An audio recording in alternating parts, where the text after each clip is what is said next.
The night had not yet given way to morning when the silence of the rural villages began to break. In many communities in central Nigeria, the day usually starts before sunrise. Farmers preparing their tools, mothers lighting small charcoal stoves, children still asleep under tin or mud roofs. But in certain parts of the country, the sound that wakes people up is no longer the crowing of roosters or the whisper of the wind through the fields. It is the roar of motorcycles approaching at high speed, the echo of gunfire in the distance, and the screams of those who know that, within minutes, their lives may change forever. In recent years, Nigeria, the most populous country in Africa, has faced an increasingly complex security crisis. With over 200 million people and extraordinary religious, ethnic, and cultural diversity, the country has long been a central actor in West African stability. Yet today, in vast rural areas, the state seems increasingly distant. In its place, armed groups, irregular militias, and insurgent organizations have expanded their presence and capacity to intimidate. One of the most recent events illustrating this reality took place in the Bogle local government area, in Niger State, a region in central Nigeria relatively close to the federal capital, Abuja. According to reports from local media and regional security organizations, heavily armed men stormed multiple communities during the night. Homes were looted, some buildings set on fire, and over 100 people were kidnapped. Most of the victims were women and children. For the families who survived the attack, the minutes that followed were marked by a mixture of confusion and fear. Some managed to escape into nearby fields. Others hid for hours. When they finally returned to their homes, many had already been destroyed or abandoned. What remained was a difficult-to-describe sensation, the certainty that danger could appear at any moment. This type of attack is not isolated. It is part of a broader trend that has been transforming daily life across many regions of the country. In northern and central Nigeria, mass kidnapping has become one of the most frequently used tactics by armed groups seeking funding, territorial influence, or political pressure. A few days before the Bogu attack, another incident shook the national and international public. Armed men stormed a boarding school where hundreds of students were sleeping when the assault began. Equipped with automatic rifles and motorcycles, the attackers forced dozens of students to leave the campus and led them into remote forested areas. The scene was chaotic. Teachers tried to protect their students.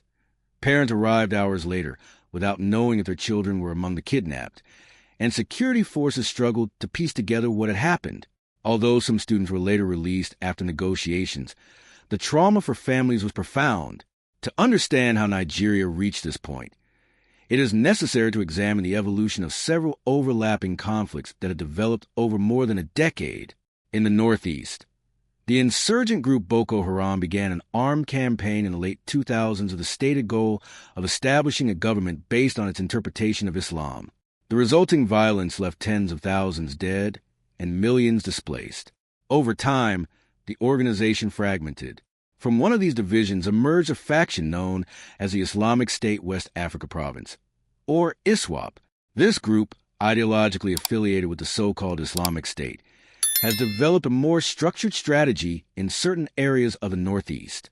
Meanwhile, in other parts of the country, armed bands locally known as bandits began exploiting institutional weaknesses in vast rural areas where the state's presence is limited.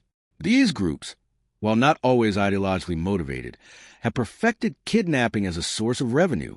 Attacks often follow a relatively consistent pattern. Small armed units travel by motorcycle, allowing them to navigate narrow rural roads and retreat quickly into forested or mountainous areas. Villages, often without permanent police presence, remain vulnerable. The primary objective is usually to capture as many people as possible. Kidnappers then contact families or local authorities to demand ransoms. In some cases, negotiations can last weeks or months. This phenomenon has generated a cycle of fear and uncertainty. In many communities, farmers no longer feel safe working their own fields. Schools have reinforced security measures or even temporarily closed. Families live with the constant anxiety that the next attack could happen at any time. But Nigeria's security crisis is not limited to kidnappings. In the Northeast, another dimension of the conflict has drawn growing international attention: violence specifically targeting religious communities. The Islamic State West Africa province has intensified its propaganda campaigns through digital channels and online newsletters. In these messages, the group has issued ultimatums to Christian communities in certain rural areas. According to these communications, Christian residents are given 3 choices: convert to another faith, pay a special tax to remain in their homes, or face violent consequences.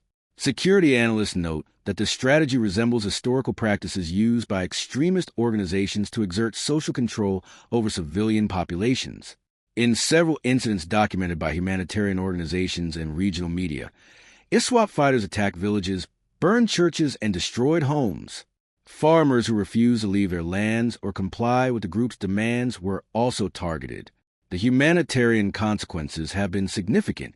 Thousands of people have left their homes to seek refuge in temporary camps run by local authorities or international organizations. These camps, in many cases, face severe resource limitations. Access to food, medical care, and education is limited. Families live in improvised shelters, often dependent on external assistance. For many displaced people, returning to their villages remains uncertain. In response, the Nigerian government has emphasized that the armed forces continue to carry out operations against insurgent groups and to rescue kidnapped individuals. The military, one of the country's largest institutions, has deployed units across multiple affected regions. However, security analysts point out that the challenge is considerable. Nigeria has a vast and diverse territory, with dense forests, semi-arid areas, and remote rural regions. In many places, infrastructure is limited, complicating military operations. Moreover, armed groups have demonstrated a remarkable ability to adapt. They use informal intelligence networks, move quickly, and avoid prolonged direct confrontations with government forces. Meanwhile, international concern has grown. In Washington, U.S. lawmakers have begun paying closer attention to the situation in Nigeria, particularly regarding protection of religious freedom. Recently, Congressman Riley Moore and Chris Smith introduced a legislative proposal known as the Nigeria Religious Freedom and Accountability Act of 2026. The bill seeks to require the U.S. Department of State to closely monitor how the Nigerian government is responding to attacks against religious communities. Proponents argue that the international community can no longer ignore violence directed at civilians and faith groups. They believe increased international oversight could incentivize reforms and strengthen protection mechanisms. The proposal has also sparked debate.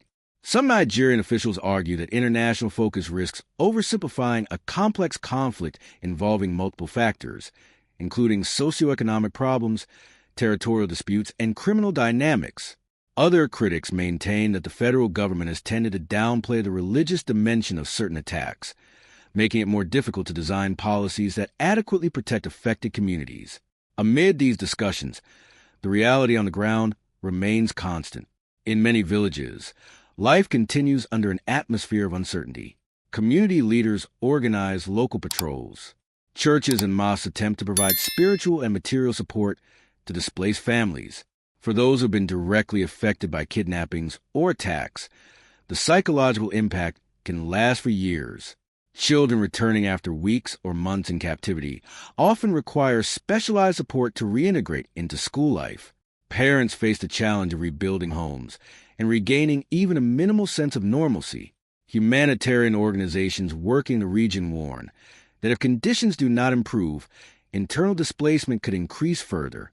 Nigeria already hosts millions of people displaced by conflict, particularly in the Northeast. The risk, according to analysts, is that prolonged violence will gradually erode trust in state institutions. When communities perceive that the government cannot guarantee their safety, informal self-defense systems or parallel power structures are more likely to emerge. This phenomenon has already occurred in other parts of the world where persistent insecurity weakens government authority. History shows that restoring institutional trust after such processes can be a long and difficult challenge. For now, Nigerian authorities face a delicate balance. They must demonstrate to the population that the state retains a capacity to protect its citizens while responding to growing international criticism. Military operations continue. Negotiations for the release of kidnapped individuals are proceeding quietly, and in the displacement camps, Thousands of families wait for signs that one day they might safely return to their homes. In many ways, the outcome of this crisis will depend on political decisions, security resources, and international cooperation. But it will also depend on the resilience of communities that, despite violence and displacement, continue to try to rebuild their lives. Because behind every statistic, every government report, and every diplomatic debate, there are real human stories.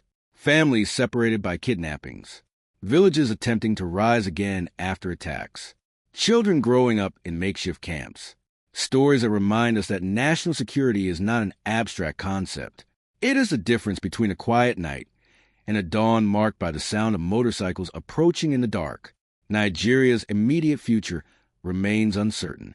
But one thing is clear. The country is at a critical juncture where decisions made today could determine whether affected regions regain stability or whether violence continues to spread. Meanwhile, in scattered villages between forests and dirt roads, life continues cautiously. And with each new sunrise, the